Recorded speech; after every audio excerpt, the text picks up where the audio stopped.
Welcome to Northern Virginia. As you can see, it's kind of a rainy day. And if you look at the studies, that would suggest that for about every 1 inch of rain, about 1% of the population does not come out and vote. In that case, that's going to be a serious issue for McAuliffe. But contrary to what my text said this morning, I'm going to don my mask and we're going to go in and vote. So after I voted, we'll be back. All right, so I just went in and voted, and I want to take a few minutes and give my take on how this election is going to go. During the intro, I kind of mentioned about with the rain. Let me explain a little further on that. Because we are here in Northern Virginia, this is primarily a blue area, so the majority of the votes will probably go to McAuliffe. With the rain being as it is, and if McAuliffe loses 1% of the Northern Virginia area, then that's what's going to be a negative impact on him. So let's talk a little bit about what's going on. Sorry about the notes, but it make it easier. So right now, when you look at the current polls between a Fox News poll and a Washington Post poll, both of them show Youngkin with a lead. Now the Fox News one shows like an 8-point lead. However, the Washington Post does show just kind of like a point lead. However, let me tell you that when you look at the margin of error being plus or minus 4 on the Washington Post and plus or minus 3 on Fox News, you know, we're completely 100% in a toss-up. It could go either way. But what's interesting is, where were we in September? Well, in September, when Virginians were polled, the number one concern was the coronavirus or the pandemic. Number 2 was the economy. Number 3 was education. Then we went down to crime, abortion, and taxes. But in the last 30 days, that has completely flipped. So right now, education is the number 1 issue going on in Virginia.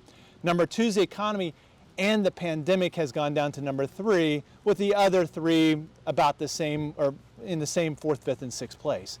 So how does that favor one candidate or the other? Well, on the pandemic, both candidates seem to have about the same polling averages, so they're going to be able to handle it about the same.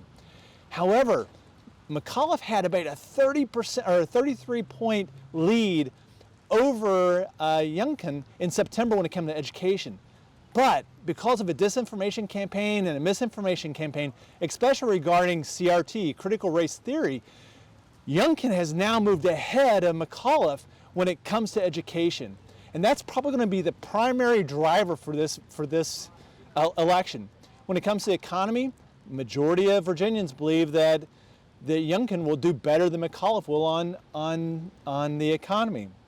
So given that, my prediction, how am I going to bet my bars? Well, I see Youngkin is probably going to win this race. But let's just talk about some other stuff. What's been some of the things that have really hurt McAuliffe? Well, the first thing is President Biden's approval rating. Right now, President Biden's disapproval is at over 50%. He's the second highest president in modern times. The only one that had a worse disapproval rating is President Trump. But all the way back to Truman, Biden is not doing well. And this is having a negative impact, especially in a state in which Biden won this by 10 points. Let's talk about the disinformation and misinformation campaigns that's happened over the last month. Youngkin has campaigned on the issues relating to schools, capitalizing on this national craze regarding critical race theory. Now, let's talk about critical race theory. That is a law school class. That is not something that's taught K through 12 in Virginia. Matter of fact, it's not taught anywhere in the United States, K through 12. But yet, Virginians believe it is being rammed down the kids' throats.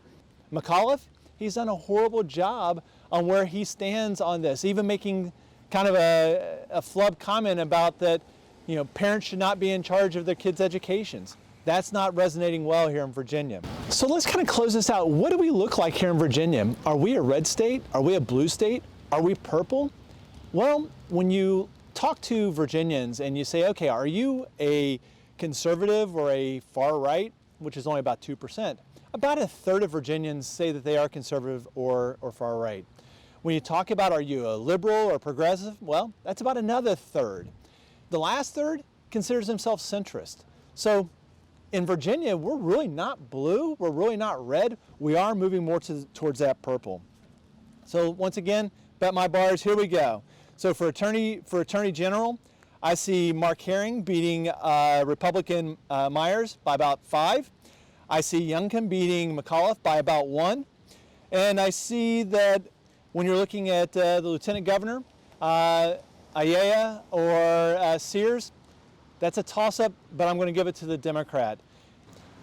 On a side note, when Ayala becomes Lieutenant Governor, or if Sears does, it'll be the first time in Virginia history that we actually have a woman of color as Lieutenant Governor of our state. So watch it tonight, see how I've done. We'll talk more about the upcoming 22 election here in a couple weeks.